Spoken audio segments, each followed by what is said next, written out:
One of the most complex design toys, in my opinion, was the Jungle Hunt game manufactured by Hubley in the 1960s. And this toy was also designed by Marvin Glass. Hubley was a toy manufacturer that was incorporated in 1894 and has quite a history. They made mostly cast iron cars and parts, and many of Hubley's toys are now very collectible and quite rare. They went out of business in the mid-70s. This Hubley Jungle Hunt was a big, expensive toy. Probably went for something like $25. It was huge, 24 inches by 18 inches. It was very difficult to master, but it was cool. It was cool design and interesting. I don't think they had anything like that at the time. And it was difficult to master, so kids that were lucky enough to get one lost interest right away. It was made of brittle plastic, so it probably didn't take much abuse. Broke quite easily. Now it's a very rare and difficult to find item. A working jungle hunt today would probably, in decent condition, would probably cost around $500 to $1,000. I was lucky enough to find two of them online about 7 years ago for $180. It was a steal. Both were working. One was in better shape than the other. I just had to drive about an hour to pick it up. I had no problem doing that.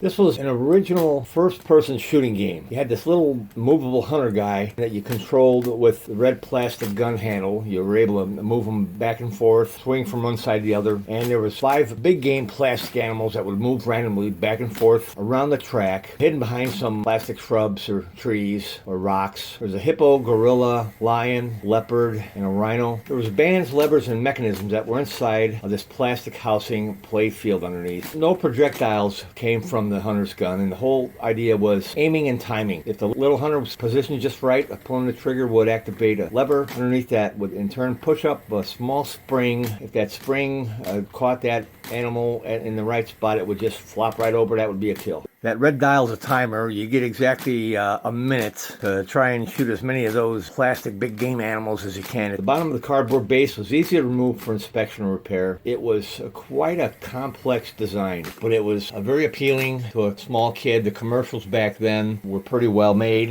Little kids just wanted one of these. It was a great idea, but I don't think it took off very well. It could be just because of the difficulty. Thank you. That's what I want to tell you about this toy. It was cool. Wait, are we done?